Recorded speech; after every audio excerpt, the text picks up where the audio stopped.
There's a man named Gideon. Everybody pretty much knows Gideon. There's a few of you that may not. He's in the Old Testament. It's in the book of Judges. Judges 6 is where we're going to start. There was the Israelites, Israel, they had been freed from Egypt, taken through the wilderness, the desert, experienced many miracles from God feeding them every day, making sure they had enough food to go through. Their clothes never wore out. I mean, they always had clothes. There was a time when they got up to the water, a body of water, and the enemy was chasing them, and God opened the water, let them go across on dry land, closed the water on top of the enemy. They had no water. God gave them water out of a rock. That's just amazing.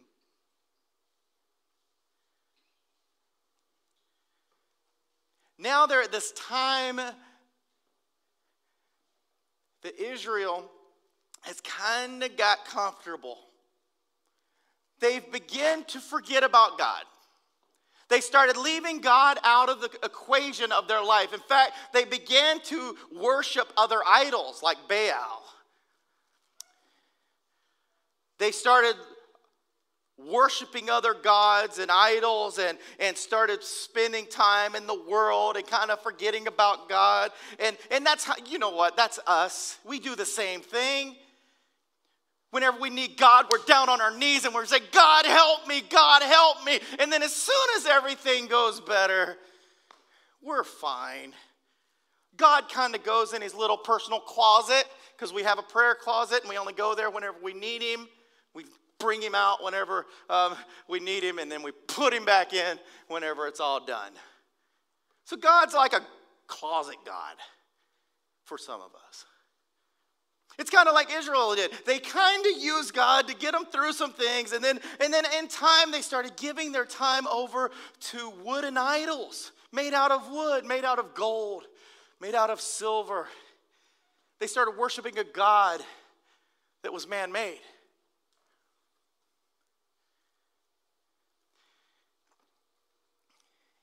In Judges 6, the sons of Israel did what is evil in the sight of the Lord, and the Lord gave them into the hand of the Midian for 7 years. So the Midianites are now this great group of people who are now taking control, and the Israel people who have turned kind of their heads to God and started going their own way, taking care of themselves, doing their own thing, worshiping other gods. God just said, okay. Isn't that funny that God just says, okay? God allowed them to do their own thing. Sometimes they say, God, why did you do this? Because you did it. You went that direction.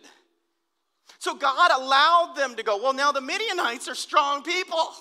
And they're smart, and they're actually wicked.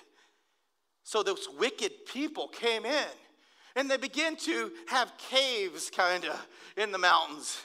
And they saw the Israelites go out, and they would plant their vegetables, and they would have their sheep and their donkeys, and they would wait for the season to come so all the fruit and the vegetables would grow, and they would have their animals are being fed, so they're going to be able to eat well, and all of these things but the Midianites would wait, and then they would come down with thousands of people coming down, and they would take over the land, and they would take all the vegetables and all of the meat, all of the livestock.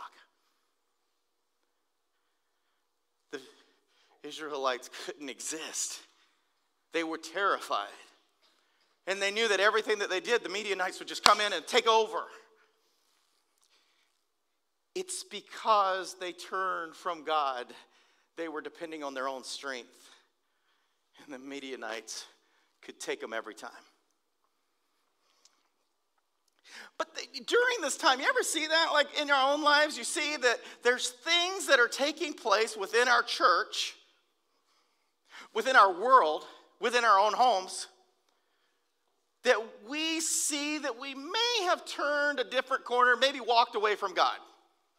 Maybe our household. Maybe we have the little sign over the door that says, for me and my house, we serve the Lord. But when you go inside, it's not really that way. But we love everybody to see that sign. I'm not talking about anybody in particular. It just happens. Hi. I'm not talking about, as I'm saying that, I'm saying I know people that have that. You go into the house, maybe I am. No, I'm just kidding. I'm getting fired after this. So you go into someone's house and you see that they're not living that way. You go into a church. You go into a church who's all about God, and God can save, and God can do these amazing miracles. You go in the church and it's like dead. What? The Bible says that the church should be able to raise the dead, heal the sick, the blind to see, the lame to walk, the deaf to hear. It says to bring your sick to the church so the elders can lay hands on them and pray till a miracle through Jesus Christ, these people will be healed. But you walk into a church and the best thing they say to you is, we'll take up an offering about 11:30. Or the sermon today will be about how you can take better care of your finances. You go in there, I was talking to my brother, and my brother then went to a church on Easter. Easter message. This is what they got out of it. The gift that God gave us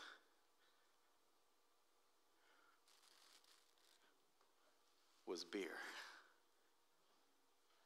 Beer. Everybody should go out and have a beer together. On Easter? That's the message?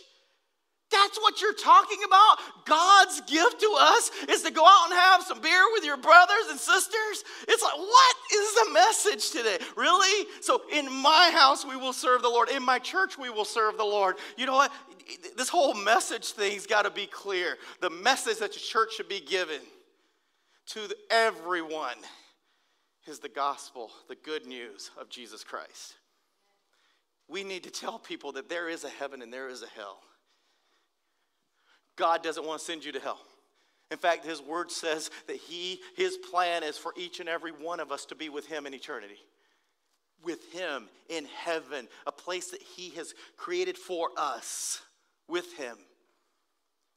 But he says if you choose to go to hell, it is a place that God created. It's a place called hell. We don't know if it's a physical place. I mean, we don't know this. We just know that Jesus talked about it a lot. And here's the description. It's hot. It smells bad. It's dark. That right there cuts me out. I don't like being in the dark. I don't like being in heat all the time. And I definitely don't like to be alone. This whole lonely stuff just, thank God he sent my wife. Otherwise, I was pretty much doomed. Nobody else would take me. Thanks, honey. You win. Yeah. There is something. She's like, yeah, God punishing me for something. I was the prize. I'll cut this out of the YouTube video. So, I get myself in so much. It's true. I found her day planner in the middle of the street. It's like God made that happen. It's like, Paul, you're never going to find anybody here. There's this girl, because it was a long time ago. This girl's going to drop her day planner in the middle of the street. Pick it up, call her. All right? Dude, that's the way it works. It's a cool story. So there is this place called hell, and God did create this place, whatever it is, physical or spiritual, whatever it is. It's going to be hot, miserable, dark, lonely. But it's a place for the angels and Satan that betrayed him, and he made this place for them. They're going to be cast there. But if you choose to follow Satan or anybody else besides Jesus, that place is reserved for you too. But he doesn't want you to go there. It never was intended for us. But just like with the Midianites, Israel, when they turned from God, guess what? you're not protected from the Midianites. You choose to go without God, there is a problem. And the problem is there's some things out there that you're not going to be able to handle on your own. And so guess what? You're stuck dealing with it by yourself. So now in all of this, you have the church, you have your house, you have your work. You know, it just seems like the world, there's no God, it seems like, because we just keep pushing him into the corners, into the closets, whatever. And then all of a sudden you feel inside of you, I need to do something. Or maybe it's not. Maybe you're like me. Somebody needs to do something. I always like they. They need to do something. They need to fix this church. There needs to be a better welcome committee out in the front. There needs to be parking control out there. There needs to be the gospel message that is given in a way that people can understand. They need to go outside these walls, get outside, and start reaching people that would not come inside of a church building. See, that was me as a kid. I used to walk home from school, and all the way home, I would talk to God on the way home, and I would just be like, God, why don't we get outside of the church? Why don't they do something so that we can go outside the church and start doing something outside instead of waiting for people to come on the inside? Because those people on the outside aren't coming to the inside. So why don't the people on the inside go to the outside? See, as a kid, that's what I always thought. I'm like, why do we stay in a box? It doesn't make sense. If we're going to reach the lost, why are we staying inside? And then we got a wall to keep us in here. No, there's a skateboarder going down the sidewalk. You think he's going to stop here? But you put a concert on the outside of the building, guess what? He's going to go through your parking lot and come back to the concert. And then he's going to hear the gospel. I used to tell people this in my youth group. I said, or actually to the church before we really changed things, before I could start dressing like this, suit and tie and all that stuff. Anybody ever seen me in a suit and tie besides a funeral or a wedding? Yeah, it's very rare. I used to do it. So I used to tell the adults, because they didn't want to change the music. And I said, there's a skateboarder going down the sidewalk. I use the skateboarder all the time. Skateboarder going down the sidewalk. We are in here saying, we are never going to change the music. And if we do, I'm leaving the church. That's some of our attitude. If you change that music, I'm leaving.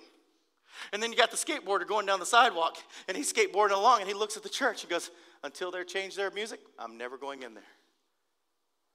Like, wow, that makes me think. Is he right or are we right?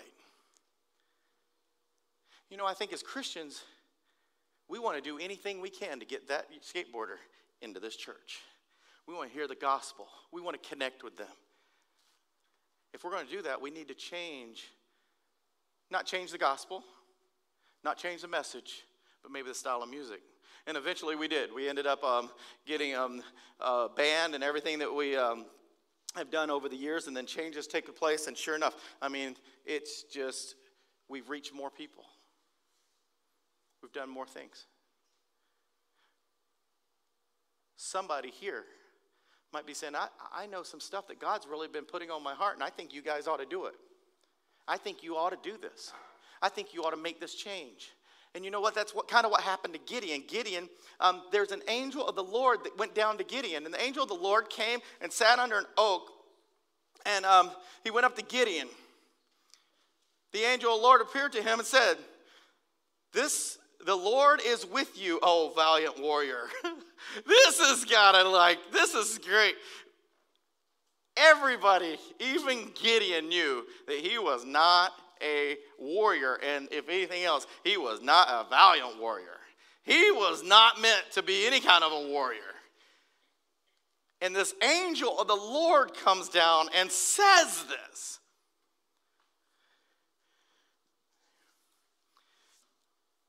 You may feel like God is calling you to do something. And the only thing you can think, he's not calling me, because I definitely am not the person. I don't have the gifts. I don't have the skills. I don't have the knowledge. I don't have the abilities. And that's right where God will use you. The Lord had called Gideon through this angel. Gideon's response is, my family is the least, and I am the youngest. He's saying, you're not calling me. You're not having me do this because I am the least and I am the youngest. Guess what? Paul Carnick, I'm not a good speaker. I mess up on the vocabulary. Putting stuff together is not my thing. I'm not a detailed person. There's a lot of reasons God should not use me. I don't have a lot of money. I don't have resources. I don't have a lot of friends. I don't have a lot of connections. God, if you're going to use anybody, you'd be a fool to use me. Isn't it crazy? Because all those years that I've been telling God they ought to do something, they ought to do something, they ought to do something, God was saying, hey, Paul, it's time for you to do it. I'm like, what? And the next thing I know, I'm renting out the Rose Bowl Stadium. 9,000 people are coming to hear me preach. I've never preached in a stadium in my whole life. And then after that, I think, okay, God's done with me. And then all of a sudden from there, we're going to do these little events in the park. 35 people, I think, is what our first event had. 35 people. You talk about somebody who is excited. Was when we continued to do those, and then we got 100 people. We were stoked. We're like, this is amazing. 100 people are coming to a park to hear the gospel. You can imagine what we felt whenever we kept doing them, and then we had 300 people in the back of our church back here with our stage. We had 300 people. We were so excited. And then it went to 350, and we're at 350, and we're like, dude, it's always about 350 people. And then all of a sudden, we're into 1,000. There is 1,000 people coming to our events. We're like 1,000 people are coming into the back of the church in that park area there to hear the gospel. We only have about 50 people in our church, and we have 1,000 people coming out there. Like, this is crazy. And then we hit it. Over 2,000 people show up at our event. And then that's when God said, stop. It came through the form of a city official, but it was God. The city told us we can't do them back there anymore. We can't do them back there anymore because it's too many people and we don't have enough parking. Which was absolutely right. And the city, I will give them credit, they were not trying to shut us down. They've always supported us in several ways, especially with the permits and everything it took, but they couldn't give us any more permits because we just didn't have the parking, and that would be with anybody, any kind of event. But it was also God saying, I've showed you you could do it. Now get outside of your backyard and go take it somewhere else. Start going around and showing other people, hey, this is the gospel. This is the gospel. This is the gospel. Take it to the streets. With Gideon was being called and he didn't even know, like, I'm not the person to do it. And God calls Gideon anyway. So you may see something wrong with the church. You may see something wrong in your house. You may see something wrong with maybe your workplace or wherever you go. And you say, somebody's got to make a change. Somebody's got to share the gospel. Somewhere there's got to be a way that we can have a Bible study at lunchtime at work. It sure would be nice to go to work and have a Bible study. I think Tina started a little Bible study at work. Started doing it. It just, every time she comes home, she would say, yeah, there was another person there. There's another person there.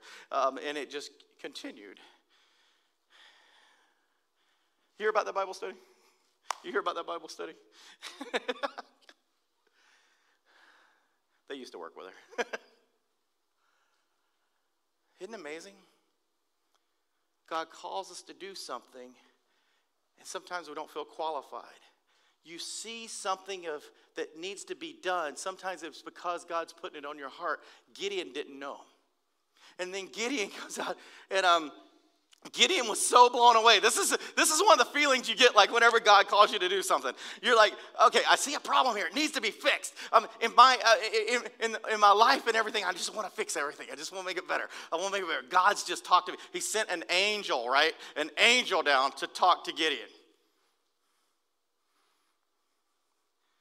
This angel calls him a valiant warrior.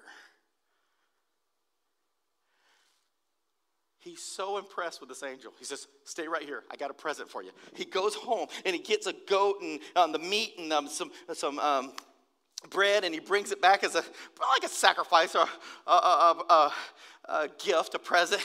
And he sets it, and the angel says, put it on the rock. And he takes the meat and he takes the bread and he puts it there.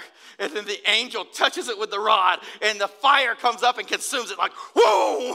I mean, you got to imagine Gideon sitting there going, dude, you're real. See, whenever God does something and he calls you, he uses his angels, he uses other people to say, no, you're the one. You're the one going to do it.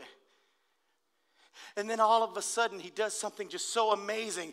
You're like, this is so real. When the angel consumed it with the fire, dude, you're just like, wow, I'm convinced. And then Gideon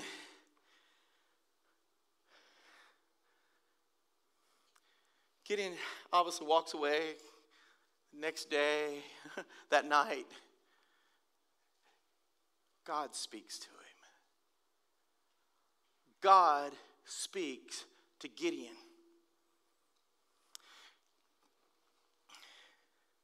Now, on that same night, the Lord said, take your father's bull and a second bull, 7 years old, and pull down the altar of Baal that belongs to your father and cut down the Asherah that is beside it. And build an altar to the Lord of your God, and on the top of the stronghold in an orderly manner. And take a second bull and offer a burnt offering with the wood of the Asherah, which you shall cut down.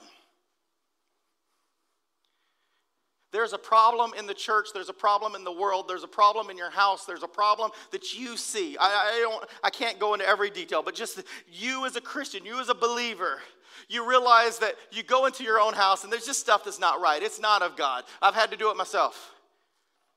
There's a time I have to just walk in my house and go, you know what, this stuff's not of God. It needs to get out of here. Maybe it's somebody living in your house that's living in sin. You know what, you've been letting them stay in your house. They're not married, but they're sleeping in the same bedroom. You know what, this is, for me and my house, we will serve the Lord. And that means these beds are going to be empty unless you're married. Right? And so you go into your house and you clean it up. Maybe there's other filth in there. Maybe there's drugs. Maybe there's alcohol. There's things that's just consuming somebody. And you're like, hey, this has got to end. Maybe you go into your church and they're not preaching the gospel. Maybe it's time to say, hey, look, we need to hear the word. I know these financial things, or this person that wrote a book, they're coming in to speak to us. You got all these great speakers, but you know what? We really need to hear from God. And we need the message to be about the gospel. I want to be convicted. Maybe you go to your workplace and you have a lot of Christians that's just not doing anything. You know you're all Christians. Maybe you start a Bible study on your own time. You can't do it on business hours, I know that. But man, on your lunch, that's your time. You get together at lunch and you have a Bible study. Maybe you go to school. There's nobody Christian there, right? Nobody's Christian. Start a Christian club. They have other clubs, you can start a Christian club. You say, I'm not the one to do it. You know what? If it's on your heart, you're the one. God's calling you. Gideon didn't feel like it either. But look at what he said to do. If you know the story of Gideon, and I'm not going through the whole thing, so relax, we're about done. You know, Paul, there's a long story here. Yeah, we're not getting into that. That's next week. Gideon was going to do something amazing. And if you can read ahead, what Gideon is going to do is beyond his comprehension, his abilities. He can't do it. He wouldn't even imagine doing it. God's going to use him in a mighty way. But there's something that has to be done first. First of all, if you read back into Judges 6, it says, first thing, there was a prophet that came to town and told everybody that they were sinful. So first you need to recognize that whatever's going on is a sinful act. Whatever you're out to change, see where it lies with God. It's evil in the eyes of God. And you need to get that out of the way, because then the angel comes down and says, you're the one to do it. So there's a calling on our life that says, hey, there's a problem and you're the one to do it. And then God speaks. The voice of God. You hear the voice of God. You know that there's a problem. It may be within your church. It may be within your house. It may be at work. Maybe within the world. Maybe whatever it is. You know that it's evil in the eyes of God. You know that it's burdening you. And you know now, you feel the tug that it's you that's going to make the difference. And then check this out. What does he tell him to do right away? Go to your fathers. Why? Clean up your own place first. I got something big for you to do in ministry. I got a place for you. I got some good stuff. You're going to do some amazing things. But first, take your father's bull and a second bull, 7 years old, and pull down the altar of Baal, which belongs to your father. It's in the middle of town, probably. Place that they worship this Baal, and there's this Asherah there, and these two together, side by side, they're idols and gods that people are worshiping. So let's get that out of the way first. Gideon was so afraid of his family and what the people around him would say that he did it during the night. Maybe you're not sure about this whole God thing. And maybe he's calling you to do something that's going to offend your family. Maybe you've been caught up in a religion or a belief, or maybe you're an atheist and you're going to start professing Jesus Christ. Maybe there's something that's just holding back and like, man, my mom and dad's going to freak out. That's probably what Gideon, man, my dad's going to be so mad when I go up and I take that altar of Baal and that Asherah and I pull that down and destroy it. And then God says, go get a bull from your dad, right? You're going to go get a bull from your dad, and you're going to take that and you're going to build an altar for the Lord, and you're going to take the wood of the Asherah that you just tore down. You're going to take that wood and you're going to burn it to make the offering, the sacrifice offering to God, the real God. Isn't that amazing? Gideon had to do this. So then in the morning time, everybody comes out and goes, who did this? And then the people got together. It didn't take long, right? Gideon, your son did this. It had to be Gideon. He's the only one that would have did this. They're going to know who you are. I like what his father said. I don't know how much his father was into the worship of Baal, but obviously he had the altar, he had everything there, so he was into it. But maybe he was coming to his senses once his son did. Because all the people said, we need to go and get Gideon. We need to punish Gideon. And then Joash says, you know what? Let Baal do it. Baal can't handle his own problems?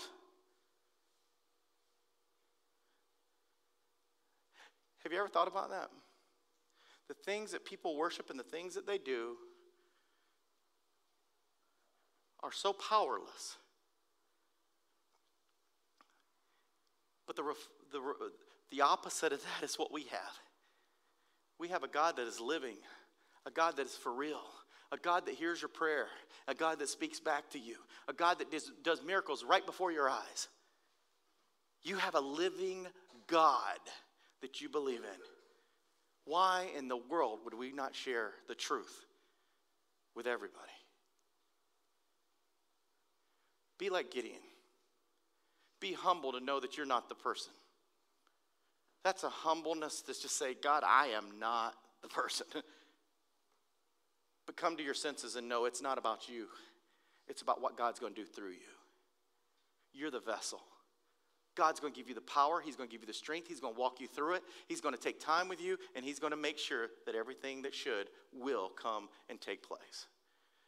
And like I said, next week we're going to talk about what Gideon actually goes out and accomplishes. This was just the cleaning house. For me and my house, we will serve the Lord. He had to go clean his own house up before he could go out and really do the thing that he was going to have to do for Israel, to free Israel, to free these people. You need to take care of your own house. You want to do something for God? Take care of your own house. Where you work, how you act, what you eat, what you drink. I mean, make it all in the glory of God. Be a true believer. And then go out and do what he's called you to do. But clean your own house up first. Take down all those idols that have separated you and your family from the Most High God.